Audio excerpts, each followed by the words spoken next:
Et salut à tous.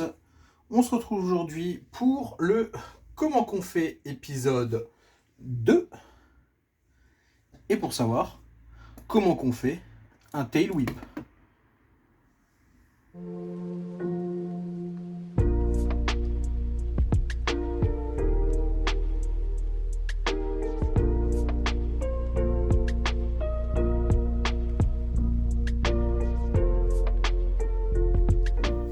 Alors, pour faire le tail whip, ce qu'on va venir faire déjà, c'est prendre le vélo dans la position classique.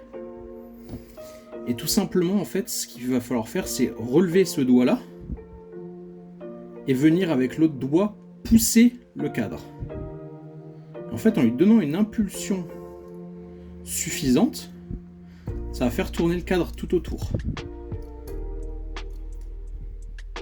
Et c'est pour ce trick-là d'ailleurs que on doit souvent faire une modification au niveau de la selle.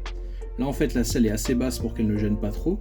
Mais pour les vélos où on ne peut pas baisser la selle, tout simplement on va venir recouper le bout de la selle pour que quand on fait un whip, et bien tout simplement la selle ne vienne pas gêner le pouce pendant le mouvement.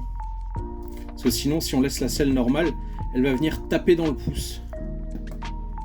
Et c'est un peu embêtant de rater ses whips à cause de la selle, quoi. Même la recouper, je la sens me frotter le doigt. Donc, on vient envoyer le cadre. Et comme je sais pas si vous vous rendez compte en fait que quand je fais ça en fait, je fais un mouvement du poignet qui va faire que en fait je baisse d'abord le vélo. Quand le cadre est en face, en fait, je le baisse. Et si je relève le vélo, le cadre, il va revenir tout seul. En fait, si je baisse, le cadre vient à l'opposé. Et quand je relève, il revient. Donc ça permettra tout simplement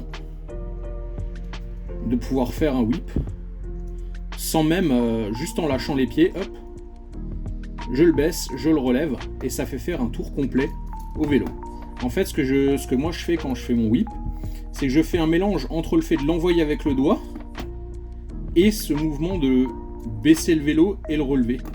Ce qui fait que je trouve ça le rend un peu plus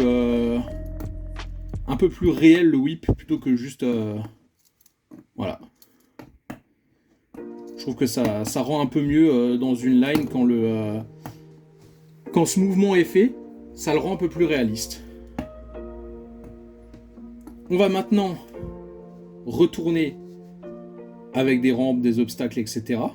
D'ailleurs, je sais pas si vous avez remarqué, mais il y a les petites palettes Jurassic Finger Bike maintenant, de différentes couleurs, de différents designs. Si jamais ça vous intéresse, voilà. Il y a les deux petits pots que je vous avais montré dans la vidéo où j'étais dans le premier Ride Everywhere, que j'ai terminé aussi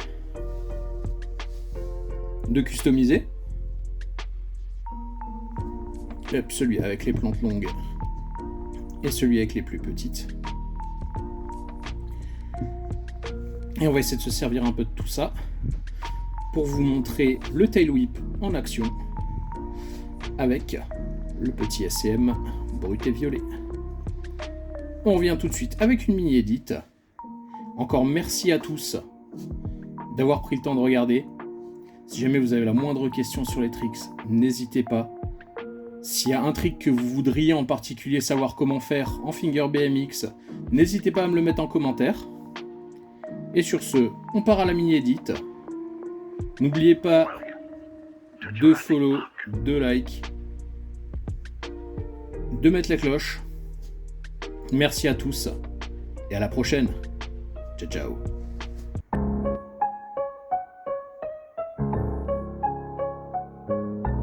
Anabolic beats.